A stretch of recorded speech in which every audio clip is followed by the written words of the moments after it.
Buenos días para todos. Hoy entonces continuaremos pues con el ciclo vascular hablando la continuación pues de la charla anterior que hablamos pues de la evidencia en cuanto a las intervenciones del Moya Moya. Ahora vamos a hablar en cuanto a la técnica quirúrgica pues de los dos tipos de revascularización. Entonces, retomando pues la introducción de la exposición pasada, recordemos pues que la enfermedad de Moya Moya es una condición pues de genética o adquirida que va a predisponer a las arterias cerebrales a una estenosis progresiva pues de la carótida y en sus ramas proximales con una aparición pues de arterias colaterales que van a ir confluyendo y generando pues las fumarolas características de la enfermedad. Es muy raro pues el compromiso de la circulación posterior, pero puede presentarse y también hay técnicas pues quirúrgicas para cuando se afecta pues esta región vascular del cerebro. Ya pues entrando de lleno al tema, lo que es la revascularización directa. Entonces es una técnica pues que se ha descrito desde los 70s hay múltiples variantes pues de la técnica dependiendo pues de la arteria donante y de la arteria receptora. En la mayoría pues de la evidencia va a apoyar lo que es el bypass de la arteria temporal superficial con las ramas M4 pues de la arteria cerebral media, pero también se han descrito bypass de la temporal superficial y la arteria cerebral anterior, de la auricular posterior y la arteria cerebral media, de la temporal superficial y la cerebral posterior, y el arteria occipital también a la cerebral posterior. Por el grosor de la evidencia y que es la técnica más ampliamente utilizada, la técnica que describiremos pues en esta charla va a ser el bypass de la cerebral media con la temporal superficial. Entonces, retomando también un poco un resumen de la charla anterior, entonces, ¿cuáles son las ventajas de la revascularización directa? Entonces, tenemos pues un incremento inmediato de la perfusión cerebral que tiene resultados angiográficos predecibles, porque no, pues, estamos haciendo la revascularización en la zona que necesitamos, no hay disrupción de la membrana pial y va a haber una mejoría pues, de los síntomas isquémicos de los pacientes. Aquí el gráfico que vemos a la derecha lo que muestra es el inicio pues, del bypass. Acá tenemos una gráfica que compara el tiempo y el flujo que se puede alcanzar con el bypass. Vemos cómo corrió los 6 meses. Hay un aumento en el diámetro de la temporal superficial, un aumento en la perfusión cerebral de la zona pues, que se hizo el bypass, que puede llegar incluso a un flujo de 50 cc al minuto. En cuanto a las desventajas, tenemos que es un procedimiento retador, se necesita pues un neurocirujano experto pues en la parte de bypass. La revascularización abrupta e inmediata puede causar complicaciones hemorrágicas en el posquirúrgico inmediato y el metabolismo cerebral usualmente solamente mejora en las zonas adyacentes al bypass, aunque hay estudios más recientes que han mostrado que cuando se hacen bypass de la temporal superficial con la cerebral media por las anastomosis leptomeningeas también podría haber beneficio del flujo a nivel de la circulación del territorio de la cerebral anterior. Entonces, en cuanto a la técnica quirúrgica, lo primero que tenemos que delimitar es el recorrido pues de la arteria temporal superficial, tanto en sus ramas frontal como parietal. Eso lo podemos hacer pues con ayuda de un Doppler. Listo. No necesariamente tiene que ser un Doppler con imagen, puede ser un Doppler solamente de sonido para seguir el trayecto pues, de la arteria.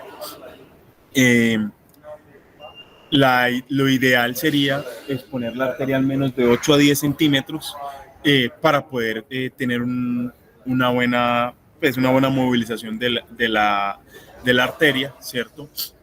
Posterior a eso vamos a hacer un corte biselado y se va a inyectar el interior de la arteria con solución salina heparinizada para evitar la formación de coágulos.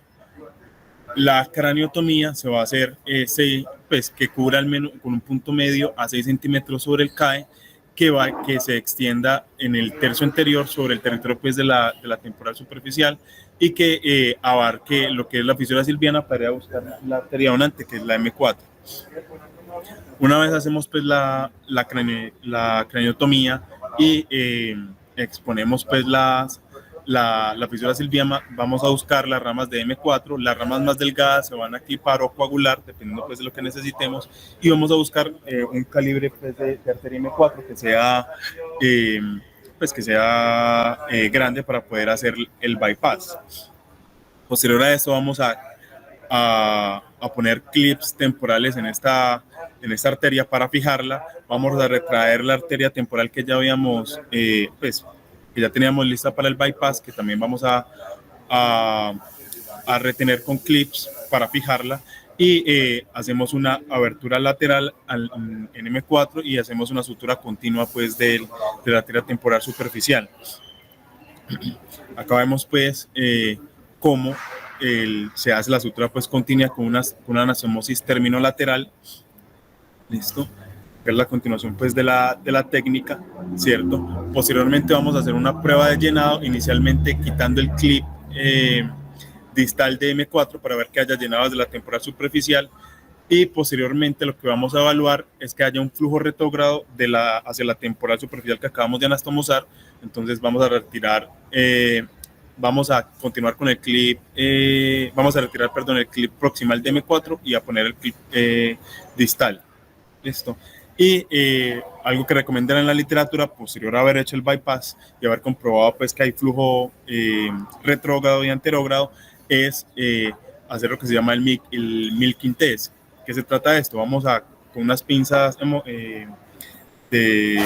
vasculares, vamos a comprobar que no haya trombos y que esté permeable la anastomosis y el segmento distal pues de la temporal superficial. Eso también para comprobar pues que no haya trombos y que tampoco haya zonas de escape pues más arriba de la anastomosis. Esto. Ya en cuanto a las técnicas de revascularización indirecta, entonces estas son las más ampliamente utilizadas, sobre todo en pacientes pediátricos. En cuanto a las indicaciones, tenemos entonces que haya vasos donantes, que los vasos donantes no estén disponibles, dado porque el paciente haya tenido una cirugía previa donde no haya sido posible conservar la temporal superficial, sobre todo que el diámetro de la temporal superficial sea menor a 0.8 milímetros, lo que haría pues poco probable el bypass, y que el flujo tampoco sea el adecuado, y como lo dijimos, pues pacientes pediátricos, sobre todo menores de 8 años. En cuanto a las ventajas, entonces tenemos que son técnicas de menor complejidad, un tiempo quirúrgico más corto, ¿cierto? Podría estar asociado a menor riesgo de complicaciones, aunque en cirujanos expertos pues en el bypass, digamos que las tasas de complicaciones son muy parecidas. Menor riesgo de hemorragia por reperfusión, porque la reperfusión se va dando de manera lenta alrededor del tiempo y alrededor de los 6 meses. Y en cuanto a las múltiples técnicas que hay descritas en la literatura, todas presentan tasas de revascularización pues similares. Se recomienda pues que el neurocirujano se familiarice con una de esas técnicas para que se vaya perfeccionando y sea la que pueda utilizar pues en mayor medida. En cuanto a las desventajas, entonces las zonas isquémicas no se van a reperfundir pues de forma temprana, no detiene la progresión de la enfermedad. Se ha visto pues que incluso hay pacientes que pueden ser refractarios a la revascularización indirecta y van a requerir pues bypass. Entonces vamos a empezar a describir cada una de las técnicas pues las más ampliamente utilizadas y descritas en la literatura. La primera es la encefalomiocinangiosis, quizás la técnica pues que más familiarizados estemos todos. En esta lo que vamos a hacer es una apertura de la dura madre y del aracnoides. Vamos a desprender el músculo temporal y lo vamos a posicionar directamente sobre el parénquima cerebral, y posteriormente vamos a suturar el músculo en el aspecto superior de la durotomía para evitar pues que se desplace, y vamos a colocar el robeto sobre este. La siguiente técnica es la técnica de los múltiples burr holes. Aquí lo que vamos a hacer es una apertura de la galia con una exposición muy cuidadosa del periósteo, como lo vemos acá en la imagen de la derecha, ¿cierto? Posteriormente vamos a hacer unos flaps del periósteo de forma triangular.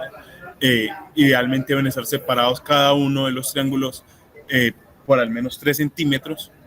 Vamos a hacer un burr hole en cada uno de esos triángulos, ¿cierto? Vamos a abrir la dura madre y la aracnoides en esos burr hole, y posteriormente vamos a colocar el flap del periósteo en los burr hole pues, que hicimos, ¿cierto?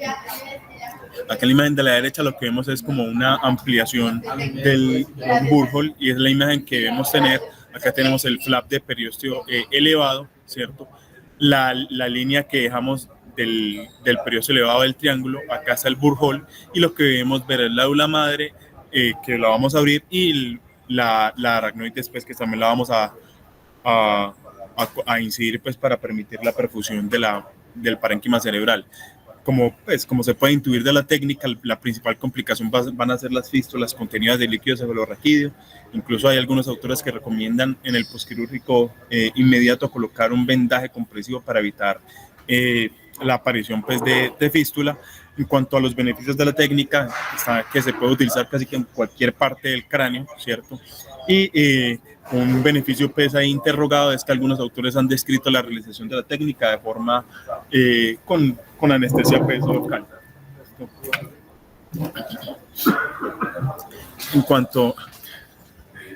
En cuanto a la siguiente técnica, que es la encefaloarteriomiosianangiosis, que básicamente lo que vamos a hacer es coger la temporal superficial o profunda, adosarla, pues, al músculo temporal y hacer una craniotomía, abrir la dura madre, abrir la aracnoides y colocar el flap, pues, el colgajo con la arteria y con el músculo directamente sobre el parénquima cerebral, ¿cierto? Esta técnica, pues, tiene variaciones. También se ha hecho solamente colocar la arteria sobre el parénquima cerebral, arteria más galia más el músculo sobre el parénquima cerebral.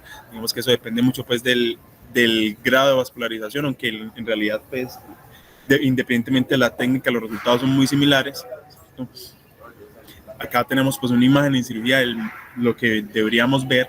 Entonces, acá en la gráfica de la izquierda vemos lo que es la arteria temporal, que es lo que está delimitada por las flechas blancas, con galia, ¿cierto? Que podemos adosar también el músculo temporal si lo requerimos. Acá en las flechas negras vemos la dura madre, y lo que vamos a hacer es suturar la galia a la dura madre y adosar la arteria directamente, pues, sobre el parénquima cerebral, y encima de eso colocamos, pues, el flap, pues, el hueso, pues, y lo fijamos. ¿Listo? También lo que podemos hacer, además de hacer el flap, pues, con la arteria más del músculo y la galia, es reversar, pues, voltear la dura madre con la arteria meningia media, ¿cierto? Para favorecer, pues, el desarrollo de vasos también de la dura madre. En la encefaloarteriomiosianangiosis es la técnica de elección, pues, para los pacientes pediátricos, ¿cierto? Y digamos que es la más ampliamente descrita y utilizada en la literatura por la facilidad del procedimiento. Otra técnica escrita también está la encefalogaliosianangiosis, que básicamente es adosar la galia sobre el parénquima cerebral. Esto se ha descrito sobre todo para cuando hay afectación del territorio de la cerebral anterior, ¿cierto? Entonces, lo que vamos a hacer es una incisión en Y, una incisión en S, y una vez levantemos el colgajo del periósteo, le vamos a hacer una incisión en Y. La idea es que cuando hagamos la craniotomía, abrimos la dura madre y el flap de la galia lo vamos a adosar sobre la pared, sobre la convexidad y la fisura, pues, interhemisférica, listo, para favorecer la revascularización de esta zona. Posteriormente, vamos a fijar la galia de la dura madre para evitar, pues, que se retraiga y que se movilice donde la hayamos posicionado. Y eso es todo lo que traía, pues, para el día de hoy. En general, como lo había explicado, pues, la mayoría de estas técnicas tienen variaciones y van a depender de la experticia del cirujano. Se recomienda, pues, que el bypass se haga por un neurocirujano que sea experto, pues, en esta técnica. Y en cuanto a las técnicas indirectas, que el neurocirujano se familiarice con una, haga curva en esa técnica, pues, la que mejor le parezca, dado que los resultados, pues, suelen ser bastante similares a lo largo del tiempo. De pronto, la que más complicaciones puede estar asociada a la parte de la miosinangiosis, dado los resultados estéticos, y la complicación es, pues, la parte de la mordida de los pacientes, ¿cierto? Y la parte, pues, de los burhole, que puede estar asociado al desarrollo de fístulas de líquido cefalorraquídeo. Carlos, muchas gracias. Yo le hago una pregunta a Pacho. Pacho, ¿cuánto tiempo tiene uno para hacer la anastomosis sin que se infecte el tejido cerebral. Es un bypass de bajo flujo. Se supone que las M4 tienen muy buena colateralidad y en el bypass de bajo flujo no hay como tiempo de isquemia como en el de alto flujo, ¿cierto? Pero pues puede darse que los pacientes hagan un infarto si uno se demora pues demasiado tiempo. Yo creería que el tiempo prudente está alrededor de los 20 minutos. ¿Y cómo ha sido tu experiencia, Pacho? ¿Te han funcionado o se han tapado? Y otra pregunta es, antiagregación dual, aspirina, anticoagulación. Bueno, yo los dejo con aspirina, o sea que este los opero bajo el efecto de la aspirina. En cirugía es importante tener una mezcla de heparina en solución salina para lavar la arteria temporal superficial, ¿cierto? Porque después de que uno la diseca, pues ella pasa un tiempo ocluida, mientras uno habla el músculo, hace la craniotomía, hace la disección aracnoidea, busca una arteria receptora buena. Todo ese tiempo la temporal está con un clip temporal. Entonces, al momento de ya preparar la arteria para el bypass, hay que lavarla con heparina. Otra cosa, digamos, clave muy importante es la preparación adecuada de la punta de la arteria, ¿cierto? A esa puntica de la arteria, el último centímetro, hay que quitarle bien todo el tejido conectivo que cubre la arteria, incluso hasta dejarla un poco sin adventicia para que sea fácil usted pasar la sutura. Cuando usted deja muy gruesa esa capa, no es capaz de pasar bien el punto, o el punto, cuando usted lo va a conectar a la M4, queda doblada la arteria, entonces ahí no le funciona el bypass. Esa preparación es, digamos que la clave, una clave muy importante eh, para que el bypass le funcione. ¿Cuál ha sido mi experiencia? Tengo de todos los casos, tengo unos buenos con una revascularización impresionante y otros en los que no funcionó. ¿Cuál es mi teoría? Es que en Moyamoya los cerebros son muy distintos, ¿cierto? Entonces hay unos pacientes, por ejemplo, pediátricos de células falciformes que tienen 10 años, pero llevan con las células falciformes toda la vida.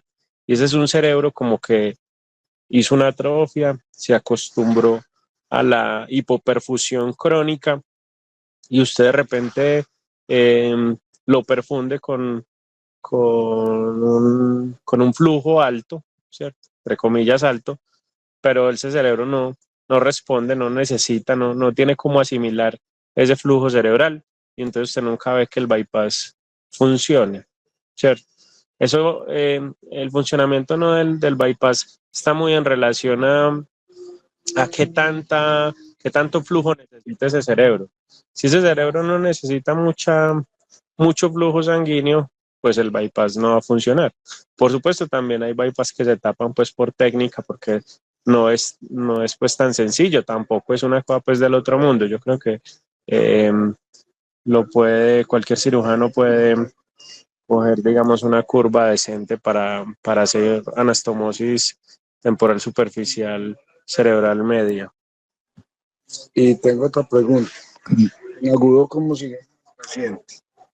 ¿Cómo sirve para saber si al otro día le está funcionando? Ecografía, hay que hacerle arteriografía y si lo encontramos obstruido, debemos hacer algo, revisarlo o, o qué hacemos. Y además, cuando haces esta técnica, ¿también dejas el músculo metido o no? Miosinangiosis. Y entonces yo siempre hago técnica mixta, ¿cierto? La teoría, o trato de hacerlo, la teoría dice que pues, la técnica directa es muy buena para evitar la isquemia temprana después del procedimiento, ¿cierto? Protege los primeros 6 meses y después de los 6 meses, pues ya el bypass indirecto ha madurado y el paciente pues ya queda protegido de las isquemias o de las hemorragias de la enfermedad de Moyamoya. Entonces siempre hago las dos. digamos, si uno quiere saber si el bypass está permeable o no, ahí la técnica es hacer una arteriografía, ¿cierto? Pero una arteriografía que le hagan disparo desde la carótida externa, si hay que advertirle pues al radiólogo del procedimiento que se hizo para poder que busque la anastomosis, porque si no, a veces pasan por ahí desapercibidos. Pero pues la verdad que es que yo no le veo mucha utilidad a eso, ¿cierto? Volver a puncionar el paciente, volver a someterlo a los riesgos de una arteriografía que no son tan bajos como uno cree. Entonces yo el seguimiento lo hago a los 6 meses con una resonancia con perfusión. Listo, yo no tengo más preguntas. Me pareció muy interesante. Muchas gracias, Carlos. Si alguien tiene algún comentario, adelante.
Todos aman